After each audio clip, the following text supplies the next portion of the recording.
Olá, queridos.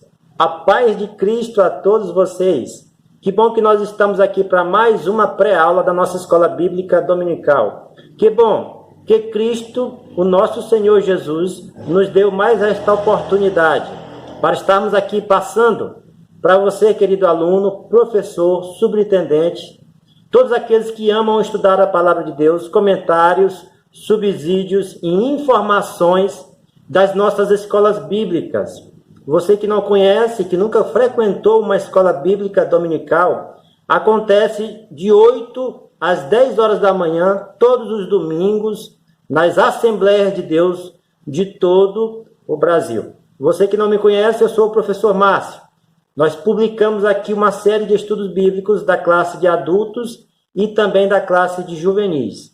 Nesta oportunidade, nós publicaremos aqui a lição número 8 da classe de juvenis. Esta revista que tem feito com que os nossos jovens adolescentes tenham crescido, sendo edificado espiritualmente a cada vez pela Palavra de Deus. O estudo da Palavra de Deus é um estudo que transforma vidas. O tema desse trimestre é Eu, um líder. Estudamos a respeito de liderança do Antigo Testamento e agora nós estamos estudando a respeito de liderança do Novo Testamento. O tema desta lição é Cristo, nosso modelo de liderança. O texto principal diz: E Jesus lhe respondeu: Meu Pai trabalha até agora e eu trabalho também. João 5, versículo 17. Meus queridos irmãos, adolescentes, jovens, obreiros, esta lição nós veremos a respeito de um grande líder, o maior líder de todos os tempos. Eu me sinto privilegiado de falar deste grande líder que é o nosso Senhor Jesus, que é Cristo. Nós traremos aqui para os irmãos exemplos de liderança em que Cristo exerceu quando ele estava aqui na terra e que nós temos que nos espelhar para que nós possamos também exercer uma liderança perfeita, uma liderança que seja apoiada e exemplar como o nosso líder maior, Jesus Cristo, nos ensinou. Estes exemplos precisamos praticá-los. O verdadeiro líder, ele erra, ele comete falhas, mas ele precisa entender que através dessas falhas, ele precisa corrigi-las e fazer da maneira correta posteriormente. Tá bom? João capítulo 10, versículo 11 e 18 é a nossa leitura bíblica em classe. Diz: Eu sou o bom pastor dá a sua vida pelas ovelhas, mas o mercenário que não é pastor, de quem não são as ovelhas, vê vir o lobo e deixa as ovelhas e foge, e o lobo as arrebata e dispersa. Ora, o mercenário foge porque é mercenário e não tem cuidado das ovelhas. Eu sou bom pastor e conheço as minhas ovelhas, e das minhas ovelhas sou conhecido. Assim como o Pai me conhece a mim, também eu conheço o Pai e dou a minha vida pelas ovelhas. Ainda tenho outras ovelhas que não são deste aprisco. Também me convém agregar estas, e elas ouvirão a minha voz, e haverá um rebanho e um pastor. Por isso, o Pai me ama, porque dou a minha vida para tornar a tomá-la. Ninguém me tira de mim, mas eu de mim mesmo a dou. Tenho poder para dar e poder para tornar a tomá-la. Esse mandamento recebi do meu Pai. Essa leitura bíblica em classe é muito forte, meus queridos irmãos, porque nós percebemos aqui a autoridade de Jesus. Quando ele diz que tem poder de dar a vida e tem poder de tomá-la. Caso estes que aconteceu na ressurreição. Jesus Cristo morreu e ao terceiro dia ele ressurgiu dos mortos com o corpo glorificado. Essa autoridade ele recebe de Deus. recebe do Pai. E essa autoridade de liderança ele exerceu aqui na terra para nos ensinar a sermos exemplos.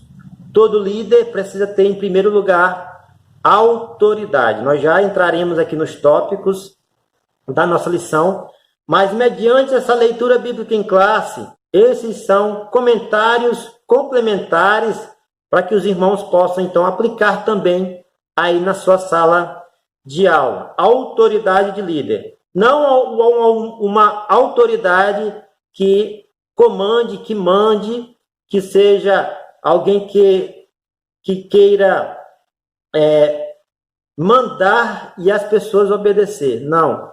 Essa autoridade precisa ser reconhecida pelos seus liderados. Às vezes eu acho que eu tenho autoridade, mas eu preciso que o meu grupo reconheça a minha autoridade espiritual, para que eles possam então atentar para aquilo que nós iremos ensinar. Não só na fala, mas também na prática. O primeiro ponto dessa lição diz: Jesus, um líder em ação. O texto de João 10 pode ser um dentre vários outros que sintetiza os princípios da liderança de Jesus. Antes de nós determos nestas características fundamentais para o ministério de um líder, devemos lembrar que Jesus não foi apenas um teórico da liderança. Isto é, não foi alguém que simplesmente discursou sobre como ser um bom líder. Ele foi um líder inigualável. Queridos, Jesus Cristo não foi somente um líder que teve um discurso, foi um líder que apenas apresentou as suas palavras, ensinamentos, mas tudo que ele falava, ele praticava. Ele vivia literalmente aquilo que ele falava. Quando ele fala no texto bíblico, na nossa leitura bíblica em classe, que no verso 14, que ele é o bom pastor e conhece as suas ovelhas, e das ovelhas ele é conhecido, é porque as ovelhas reconhecem a autoridade espiritual dele, reconhece que tudo que ele fala, ele pratica. Não somos apenas ouvintes, não devemos ser apenas ouvintes da palavra de Deus, mas precisamos também praticá-la. A palavra de Deus, quando ela penetra no nosso coração, ela tem que haver transformação de vida, porque senão a nossa liderança estará sem ação. E a liderança de Jesus Cristo teve toda uma ação. Meus queridos, o ponto auge da liderança de Jesus não está na nossa lição, mas eu quero aqui enfatizar para os irmãos, foi a sua morte na cruz. Ele entregou a sua vida por nós. Ele disse em João capítulo 3, versículo 16, porque Deus amou o mundo de tal maneira que entregou seu Filho unigênito, para que todo aquele que nele crê não pereça, mas tenha a vida eterna.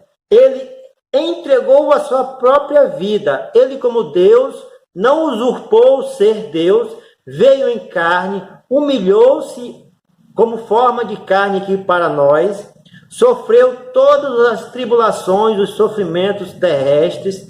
A palavra diz que no Getsemane ele passa por uma angústia tão grande que ele soa grandes gotas de sangue. Então, isso tudo foi para demonstrar o exemplo, a ação da sua liderança em prol de toda a humanidade. Este exemplo eu quero enfatizar aqui para os irmãos, porque foi um exemplo auge, um exemplo que podemos dizer assim, que é o êxtase da palavra da salvação, êxtase do sacrifício de Cristo. É o momento top, podemos dizer assim, em que Cristo cumpriu todas as coisas em nosso lugar. Na cruz ele diz, está consumado. E o véu de separação que separava o homem de Deus foi rasgado. Então ele, através da sua carne, nos uniu novamente com o nosso Criador. A criatura estava separada do Criador e após a morte de Cristo, nós fomos unidos novamente pelo sangue de Jesus. Lembre-se, como líder, você dificilmente terá todos os subsídios necessários para realizar as tarefas que lhe foram propostas. Entretanto, não seja este impedimento para você realizar a vontade de Deus. Na época de Cristo, existiam vários impedimentos para ele poder exercer a sua liderança. Por exemplo, hoje nós temos aí a tecnologia, que nos auxilia nos ensinamentos e nos auxilia também a dar exemplos de vida, exemplos de ensino. Na época de Jesus, nós não tínhamos, ele não tinha, melhor dizendo, todo este aparato, todos os equipamentos, todas as coisas que nós temos hoje. Mas, mediante as dificuldades, mediante a sua época, que era uma época remota, ele exerceu a sua liderança exemplar. Ele deu exemplo de acordo com a sua cultura da sua região. Ele não tinha meios poderosos para impactar as pessoas, mas aquelas pessoas que estavam à sua volta, ele ensinava, ele dizia como fazer, ele fazia para poder mandar os outros fazer. Nós percebemos que ele, como líder, ele andava à frente das pessoas e as pessoas seguiram ele, né? O chefe, geralmente, ele manda. O líder, ele vai à frente, ele dá exemplo de coragem, ele dá exemplo de determinação, ele dá exemplo de dinamismo, ele vai à frente para que as outras pessoas possam ser motivadas pela sua liderança. O segundo ponto diz envolvimento e comprometimento. Não existe algo mais desmotivador para uma equipe do que um líder descompromissado com uma missão. Líderes que ficam apenas exigindo os cumprimentos das tarefas, mas que são incapazes de dar ideias criativas e soluções pertinentes, não são líderes, mas apenas gestores. Aquelas pessoas que ficam na retaguarda, apenas mandando, distribuindo as atividades, e não coloca a mão no arado, não coloca a mão nas atividades, não chama as pessoas para si, vamos resolver isso, vamos fazer dessa forma, não dá ideias, não dá criatividade para as pessoas, para os seus grupos. Essas pessoas são apenas gestores, eles estão apenas administrando pessoas, mas com certeza a sua liderança não será eficaz. Uma ou outra pessoa será afastada do grupo, não será motivada como deve ser. Um exemplo perfeito de liderança é pessoas que vão à frente. Como eu expliquei agora há pouco, Jesus, ele ia à frente e os seguidores iam atrás. Jesus ia curando as pessoas, fazendo milagres, prodígios, ensinando, dando o exemplo de como fazer, e as pessoas atrás iam então aprendendo e vendo com os próprios olhos como fazer. Hoje os apóstolos, os discípulos de Cristo que vivem hoje no nosso meio, os apóstolos, eles morreram dando testemunho do Senhor Jesus. Nós sabemos a história que a grande maioria deles foram martirizados, foram mortos, excluindo aí apenas o apóstolo João. Mas hoje os discípulos de Cristo, eles vão à frente para que as pessoas possam conhecer a Cristo. Eles dão a cara para que as pessoas possam conhecer a Cristo, sem se importar com as circunstâncias. E aquelas pessoas que seguem os discípulos, que veem essas coisas acontecerem, com certeza elas serão salvas através do exemplo do líder, através do exemplo que transforma as pessoas. O terceiro ponto fala pessoalidade e intimidade. Jesus conhecia sua equipe, sabia que tinha um caráter dúbio, quem prometia o que não podia cumprir e quem precisaria de muito apoio após a sua partida. A intimidade de um líder com sua equipe facilita a comunicação. Meus queridos, o grupo precisa entender que o líder ele é um amigo. O grupo precisa entender que o líder ele está ali para ajudá-los em qualquer situação. Nós temos como exemplo Jesus Cristo, tinha 3 apóstolos que ele gostava mais, pelo menos a palavra de Deus deixa entender que a sua intimidade com ele era maior. E ele, então, contava todas as suas angústias para esses apóstolos. Ele fazia questão de ser amigo dos seus liderados. Não podemos olhar para os nossos liderados como pessoas que irão nos ajudar a fazer as atividades em prol do nosso crescimento terrestre. Não, mas devemos olhar para os nossos liderados como companheiros, amigos íntimos que entrarão no céu conosco, que estarão com Cristo conosco. Se um deles se afastar, o verdadeiro líder, ele deve ir buscar, deve entender o que foi que aconteceu e tentar restaurar essa vida para o aprisco, para o aprisco e o rebanho do Senhor Jesus. O 4º ponto fala a visão de futuro. Em João 10, a equipe de Jesus estava formada e atuante de maneira sólida e eficiente. Qualquer um pensaria, usando um ditado bem brasileiro, em time que está ganhando não se mexe. Evidentemente, isto nada mais é que comodismo ou falta de visão, medo de mudanças.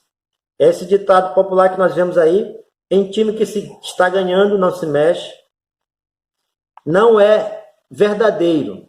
Nós temos que sempre pensar em melhorias contínuas, melhorias que necessitam de mudanças contínuas.